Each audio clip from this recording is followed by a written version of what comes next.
part of my work here at Berkeley is studying a phenomenon called a plasmon in a metal nanostructure. When I say nanostructure, I mean something that's about 100 nanometers in size. So much, much larger than, say, an atom, but much smaller than something you could actually see by eye.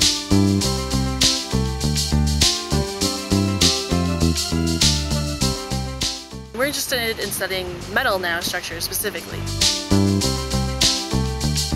And one of the more interesting properties of metals is that electrons can move freely across a metal structure. And this allows them to do many things like conduct electricity.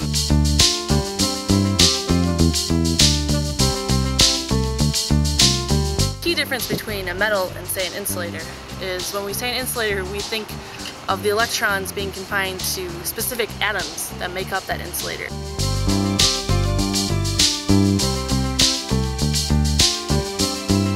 However, in a metal, that's not the case, and each atom in the metal contributes a free electron to the entire metal structure as a whole.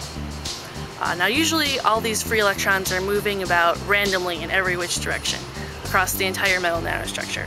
But when we excite a plasmon with light at a certain frequency or wavelength,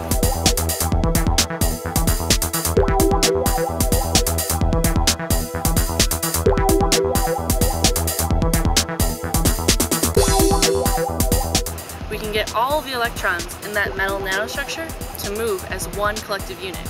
So this group movement of electrons is called a plasmon, and is what we're interested in studying.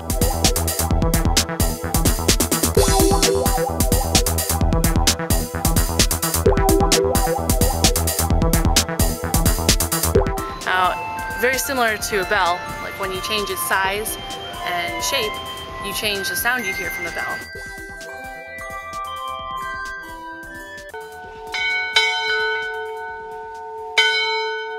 If you change the size or shape of the metal nanostructure, you change the frequency of light that you use to excite that plasmon.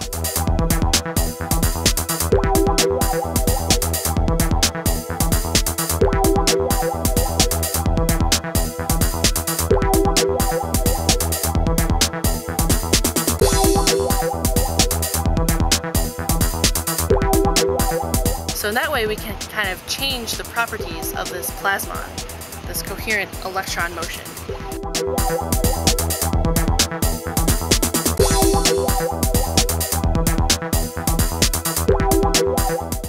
Which is something very desirable to people who want to make high-speed electronics.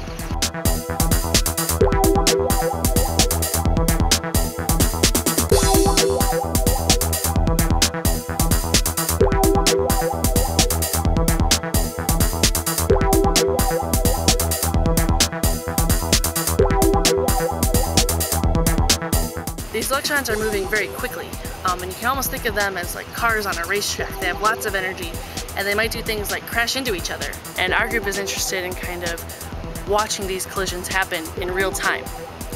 And so we're kind of working to put together some sort of story about the plasmon as it's occurring.